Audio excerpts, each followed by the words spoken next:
Hello friends, मैं रेखा और आज हम सीखेंगे प्रिंसेस कट ब्लाउज की कटिंग एंड स्टिचिंग। तो फ्रेंड्स, इस ब्लाउज को मैं पैड के साथ बनाऊंगी और आज इस वीडियो में हम बहुत ही अच्छे से पैड लगाना भी सीखेंगे।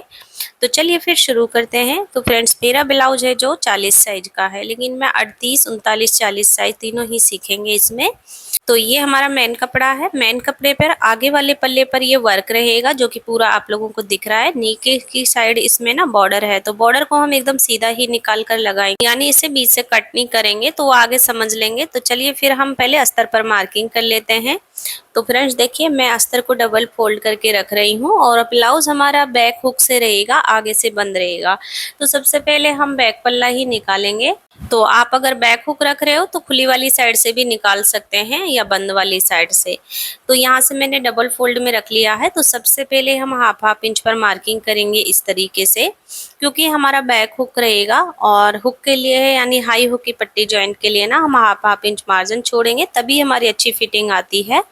अगर आप आगे हुक वाला रख रहे हैं तो आगे की साइड ऐसे आपको छोड़ कर लेना है, ठीक है।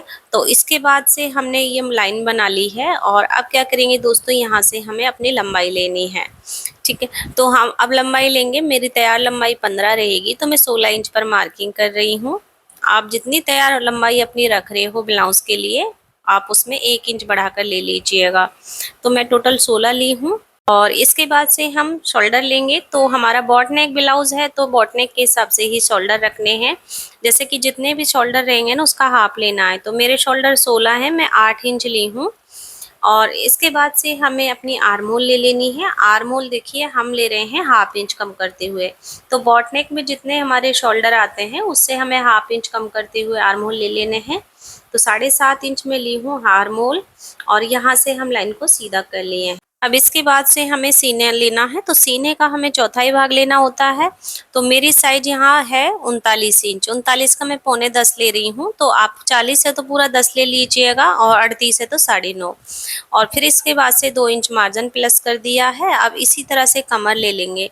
कमर हमारी 34 है, 34 का 8.5 इंच चौथाई भाग लिया है। इसके बाद 1 इंच हमें टक्स के लिए लेना है और 2 इंच मार्जिन। फिर यहाँ से हमें लाइनों को सीधा कर लेना है। जैसे ये फिटिंग वाली लाइन है तो इन दोनों निशानों को मिला लेंगे और बाहर से भी। अब हमें आर्म होल में गोलाई कर लेनी है। आर्म होल की गोलाई के लिए आपको 1.25 इंच से इंची टेप रखना है कॉर्नर से, ये देखिए। और दोनों ही लाइनों से आप 2-2 इंच की दूरी देख लीजिएगा, एकदम परफेक्ट गोलाई आपकी आ जाएगी और फिटिंग आप लोगों को फाइनल मिल जाएगी। बहुत अच्छी फिटिंग आती है फ्रेंड्स। यहाँ से मैंने ना अभी इस तरीके से शेप दे दिया है। तो ये बैक पल्ले की गोलाई है अभी हमारी। तो हमें नेक के लिए मार्किंग करनी है। तो बॉट नेक में 3.5 से लेकर 4 इंच तक की चौड़ाई रख सकते हैं। मैं 4 इंच की चौड़ाई रखी हूँ और नीचे से लंबाई है जो 3.5 पर रख रही हूँ, क्योंकि मैं इसमें 2 पैटर्न बनाऊंगी। अगर एक पैटर्न बना रहे हो तो आप 4 इंच ही लंबाई रख सकते हैं। तो मैंने यहाँ से लिया है 3.5 और फिर इसको इस तरीके से ना हम मिला लेंगे लाइनों को। तो ये हमारे एक बॉक्स रेडी हो जाएगा। अब हम क्या करेंगे, कॉर्नर से 1.5 इंच की दूरी लेंगे और फिर हम यहाँ से बॉट नेक का शेप दे देंगे। आप कॉर्नर से 1.5 इंच लेते हुए शेप देते हैं तो बॉट नेक का शेप परफेक्ट निकल जाता है। अब बैक टक्स की मार्किंग करनी है। तो 4.5 इंच की दूरी रखनी है और लंबाई भी मैं 4.5 ले रही हूँ, क्योंकि डीप गला रहेगा। नीचे की साइड एक पैटर्न और बनाना है। डीप नेक में हमें 4.5 लंबाई ले लेनी चाहिए, सही से टक्स रेडी हो जाता है। और जो 1 इंच हम साइड में रखे थे ना उसे यहाँ पर प्लस कर लिया है दोनों ही साइड से हाफ हाफ इंच। तो मेरी मार्किंग बैक पल्ले पर हो गई है और अभी हम कट कर लेंगे। तो फ्रेंड्स, बैक पल्ले को मैंने डिज़ाइनर बनाया है, बहुत प्यारा नेक बनकर रेडी हुआ था। उसकी भी वीडियो आप लोगों को मैं बहुत जल्द चैनल पर अपलोड कर दूंगी। अभी हम बैक साइड को हटा लेंगे। अभी ये बंद वाली साइड बच गई है हमारी और अब हमें आगे के लिए पल्ला कट कर लेना है। बंद वाली साइड को अब इसी तरीके से हम अपने साइड रखेंगे, जो साइड गले की साइड आएगी। और फ्रेंड्स देखिए, अगर हमारा सेम दोनों साइड का गला रहता है, जैसे मेरा पूरा ही ब्लाउज बॉट नेक पर है, तो दोनों ही पल्लों को रखते हुए हम कॉपी कर लेंगे।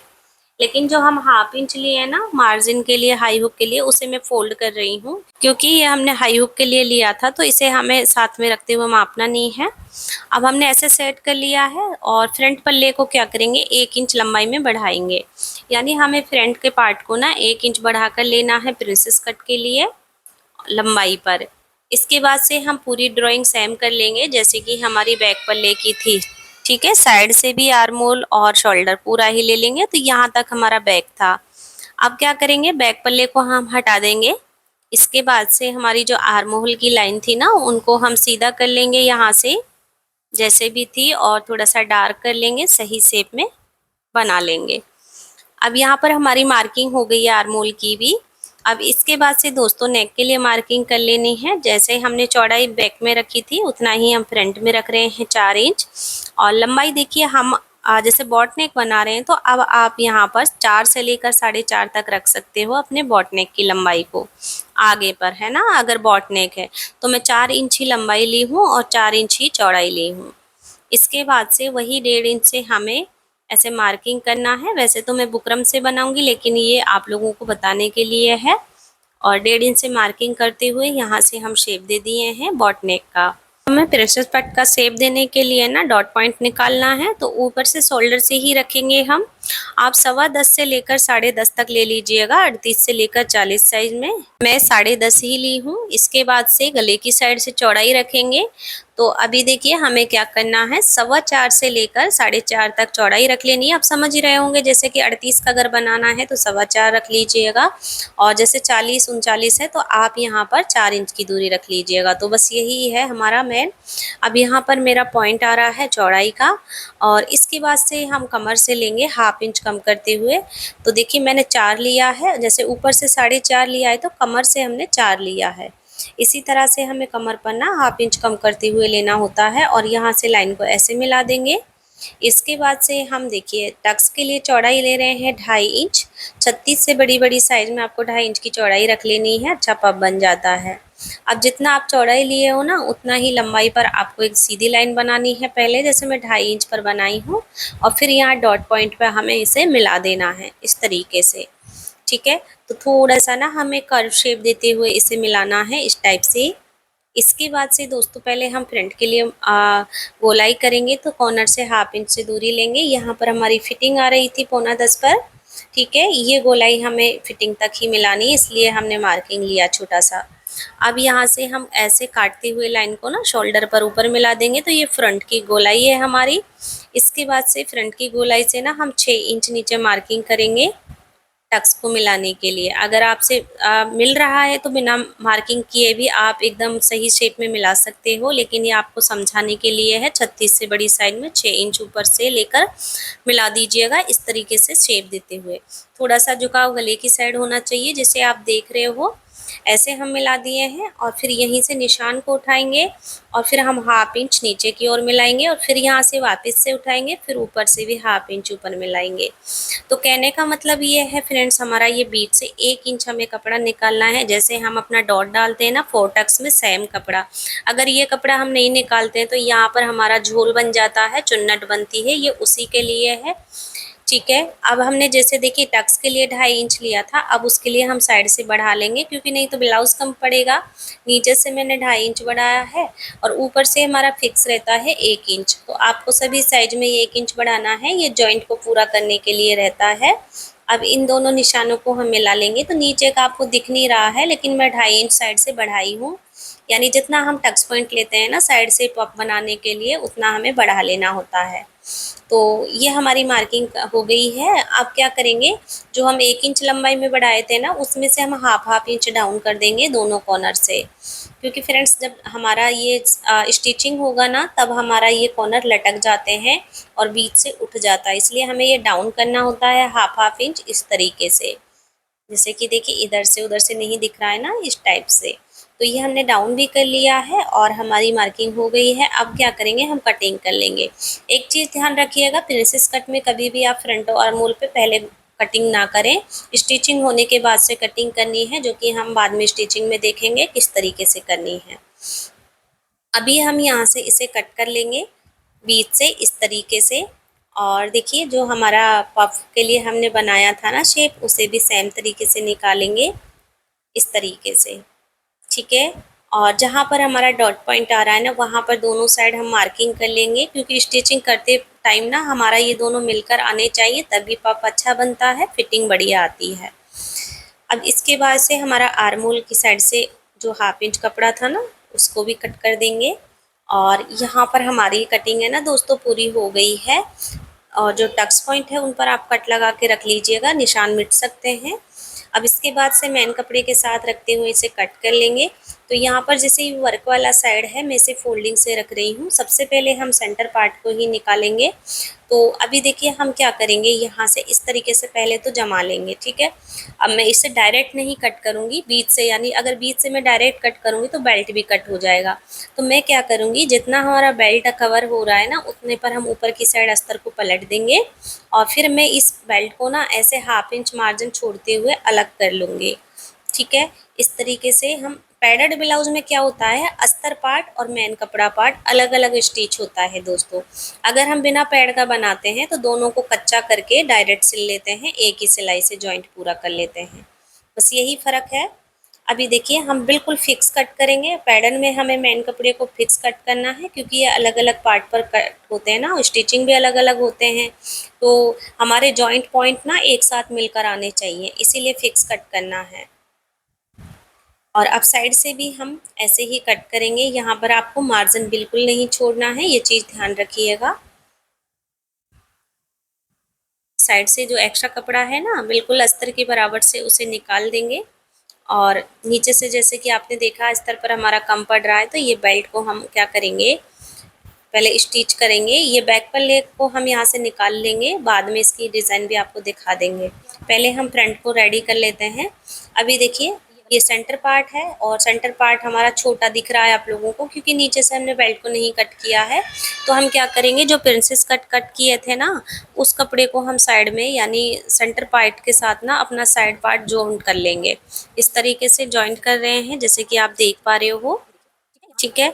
और हमेशा एक चीज़ ध्यान रखिएगा, जब भी आप प्रिंसेस कट स्टिच करते हो फ्रेंड्स, आपको कमर साइड से ही जॉइंट करना है। इसीलिए मैं अपनी आर्मोल को कटिंग करना आप लोगों को नहीं बताती हूँ, क्योंकि कहीं ना कहीं हमारा आगे पीछे कपड़ा हो जाता है और उसमें हमारा ना जो आर्मोल है वो ख़राब हो जाता है। इसीलिए आपको हमेशा बाद में छटाई करनी चाहिए।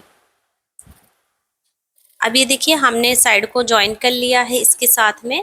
और अब क्या करेंगे, जैसे हमारा अब ये छोटा है लंबाई में, तो अब अपनी बेल्ट को इसके ऊपर रखते हुए हम स्टिच कर लेंगे और हमारा लंबाई बढ़ जाएगा। फिटिंग भी परफेक्ट आएगा और बेल्ट में कट नहीं आने की वजह से ना इसका शेप बहुत अच्छा आएगा, एक बेल्ट जैसा लुक दिखेगा फ्रेंड्स। अगर हम बॉर्डर को बीच से कट करते तो कहीं ना कहीं थोड़ा सा बेल्ट का लुक है ना वो आगे पीछे हो जाता है, बस इसीलिए। बेल्ट को इसके ऊपर जॉइंट कर लिए हैं और हमें एक्स्ट्रा को कट कर देना है। अब इसके ऊपर से हमें एक सिलाई और लगा लेनी है इस टाइप से। अब इसके बाद सेंटर से हम इसे फोल्ड करेंगे और देखिए इस तरीके से रख लेना है हमें, और सेंटर पर मार्किंग करके रख देंगे, क्योंकि गले को हमें अटैच करना है, उसके लिए बीच पर कट लगाएंगे। अब इसे साइड में हटाएंगे। अब अस्तर पार्ट को हमें जॉइंट कर लेना है। अब जैसे ये सेंटर पार्ट है, बाहर वाली टुक्कियाँ हैं, इस तरीके से लेंगे, आमने सामने रख लेना है और बस इनके ऊपर पलटते हुए हमें स्टिच करना है। जैसे कि मैं बताई थी आपको, हमेशा नीचे की साइड से ही जॉइंट करते चलना है, जो आपका कमर होता है ना उस साइड से। इससे क्या होता है, आपका सेंटर पॉइंट मेन होता है दोस्तों, वो आपका एकदम बराबर से मिलकर आना चाहिए दोनों तरफ से। फिर चाहे ऊपर की साइड आपका बड़ा छोटा हो रहा हो, अगर आप ऊपर से जॉइंट करते हो तो आपका सेंटर पॉइंट नहीं मिलता, क्योंकि ऊपर गोलाई ज़्यादा आती है, उसके चक्कर में वो ख़राब हो जाता है। ये देखिए हमारा बहुत अच्छा सा पफ बनकर आया है, जैसे कि आप देख पा रहे हो। ये देखिए उभार, ठीक है। इसके बाद से हम बाद में आर्मोल की बात करेंगे। ये देख सकते हो आप कितना निकल रहा है कपड़ा, यहाँ आपका थोड़ा सा कम भी हो सकता है, ऐसा कुछ नहीं है कि भाई इतना ही बचता है। अब हमें दूसरी साइड की सिलाई को कंप्लीट करना है। दूसरे साइड भी हमने स्टिचिंग कर लिया है और हमारा ये देखिए दोनों साइड का पफ कितना अच्छा उभार बन चुका है। अब इसके बाद से इसे सेंटर से पकड़ेंगे दोस्तों, और यहाँ पर पहले हम आर्मोल को सेट करेंगे। ये देखिए जो हमारा मार्किंग था ना, उसी के शेप से हमें कट करना है एक्स्ट्रा कपड़े को। अब हमारी आर्मोल सेट है यहाँ पर, अब हम गोलाई कर सकते हैं। बस इसीलिए मैं आप लोगों को पहले गोलाई करने के लिए मना करती हूँ। अब हम इसमें पैड जोड़ेंगे, तो पैड के लिए आपको क्या करना है, पैड के लिए जैसे हमको सेंटर पॉइंट का पता है, लेकिन स्टिचिंग होने के बाद से आपको वही सेंटर पॉइंट आपको वापस से लेना है। सेंटर पॉइंट का मतलब डॉट पॉइंट है जो, ठीक है। जैसे मैं 10.5 इंच नीचे ना फिर से मार्किंग करूँगी। स्टिचिंग करने के बाद से ना थोड़ा बहुत ऊपर नीचे हो जाता है, तो अगर हम उसी के हिसाब से ज्वाइन करते हैं ना पैड, तो हमारे कहीं ना कहीं ऊपर नीचे हो सकते हैं, इसीलिए आप वापस से निकालिएगा पॉइंट को। अब ये हम कफ ले रहे हैं और देखिए ऐसे आपको फोल्ड करना है पहले बीच से, फिर इसके बाद फिर से बीच से करेंगे तो इससे आपका बीच से पॉइंट निकल जाएगा और यहाँ पर आप मार्किंग कर लीजिएगा। और यही मार्किंग आपको ना दूसरी साइड भी कर लेनी है, यानी उल्टे सीधे साइड दोनों ही साइड करनी है आपको इस तरीके से। अब दोस्तों अब क्या करना है, जो उल्टी साइड रहेगी आपकी उस साइड से आपको ना डॉट पॉइंट से मिलाकर रखना है इस तरीके से, ठीक है। यानी जो आपका मार्किंग हो रखा है कफ पर और आपके ब्लाउज पर, इन दोनों को बस मिलाते हुए रख दीजिए। इससे अच्छा तरीका आपको कहीं नहीं मिलेगा, बहुत सिंपल है ये। इससे मिलाते हुए हम रखेंगे, फुट के नीचे दबाते हुए अच्छे से पक्का कर लेंगे और बस हमें सीधा कर देना है कफ। कफ हमारा एकदम सेंटर पॉइंट पर मिलकर रेडी हो चुका है। अब सेम तरीके से ही हम दूसरी साइड से रखेंगे और इसी तरीके से हमें स्टिचिंग भी लगा लेनी है। दोस्तों आप अपने कप को ना यहाँ पर इस तरीके से पक्का करके छोड़ सकते हो, इसी सिलाई के साथ कहीं भी नहीं जाता है। आप चाहे जितने दिन चाहे इसे रख सकते हैं। और दूसरा हमारा, अगर आप चाहे तो पूरे ही कप को स्टिच कर सकते हो इसके पूरे ही गोल आकार पर, ठीक है। जैसे कि हम सिलाई भी करके आप लोगों को बता देते हैं। जैसे कि आपने ऐसे लगा लिया है, यहाँ पर सेट कर लिया है। अब इसके बाद इसके किनारे किनारे पर आपको मशीन घुमा देना है और आपको बस इस चीज़ पे ध्यान रखना है, हाथ से ना अस्तर को बाहर की साइड खींचते रहना है चारों तरफ से, कहीं इसके बीच में ना अस्तर हमारा रह ना जाए। नहीं तो देख सकते हो बिल्कुल भी नहीं रहा है, एकदम क्लीन तरीके से अस्तर एकदम अच्छे से सेट हो गया है। अब ऐसे ही हम दूसरे साइड का घेरे को लगा लेंगे। अब देखिए मैंने जैसे अपना मार्किंग किया था ना गले पर फ्रंट का, वही 4 इंच का बॉक्स रेडी किया है और इस पे बस बुकरम पर हम मार्किंग कर रहे हैं और 1-1 इंच की चौड़ाई से बाहर से मार्किंग करते हुए हमें कट कर लेना है।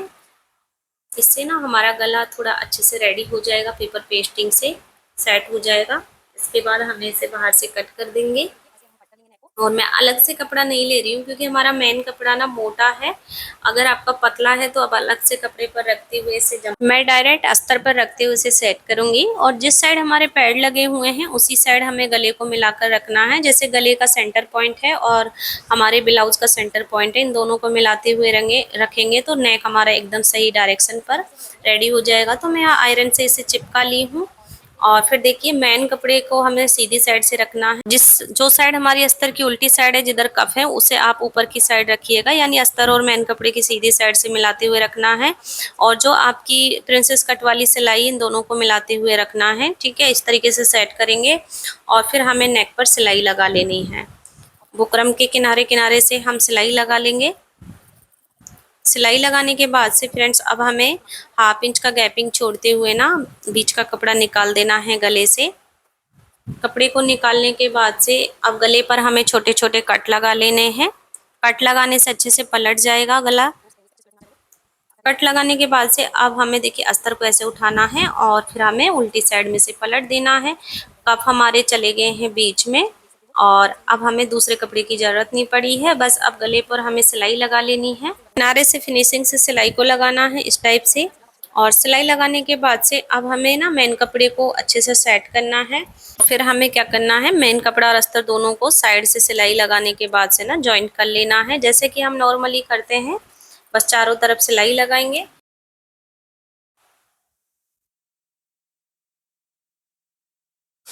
तो फ्रेंड देखिए हमने सिलाई लगा ली है और अब थोड़ा बहुत एक्स्ट्रा कपड़ा होगा उसे छांट लेना है। और बस आपकी जो आर्मोल की गोलाई थी ना, जैसे हम मार्किंग किए हैं, अब हमें फ्रंट के लिए गोलाई कर लेनी है। इस टाइम पे आपको गोलाई करनी है, इससे आपका आर्मोल कभी भी ख़राब नहीं होगा। वही शेप देना है जो हम अस्तर पर मार्किंग करके बताते हैं आप लोगों को। बहुत अच्छी फिटिंग से रेडी होगा। आपको बस ये प्रिंसेस कट में ही करना है, बाकी ब्लाउजों में पहले ही गोलाई कर लेनी है। दूसरी साइड भी हम इस तरीके से छटाई कर लिए हैं और अब अपनी कमर पर कमर पट्टी जॉइंट किए हैं। कमर पट्टी को हम इस तरीके से डबल फोल्ड करते हुए सिलाई लगा लेंगे। तो यहाँ पर मैंने किनारे से सिलाई लगाई है, बाद में हाथ से तुरपाई करूँगी। और हमारा ब्लाउज बनकर रेडी है। आप इसकी परफेक्ट फिटिंग भी देख सकते हैं। उम्मीद करती हूँ फ्रेंड्स समझाने का तरीका पसंद आया होगा। वीडियो अच्छी लगी तो लाइक शेयर सब्सक्राइब करना बिल्कुल मत भूलिएगा। हाँ दोस्तों, अगर अभी तक आप लोगों ने हमारे चैनल को सब्सक्राइब नहीं किया तो प्लीज़ चैनल को सब्सक्राइब करके बेल बटन को ऑन जरूर से कर लीजिएगा। धन्यवाद।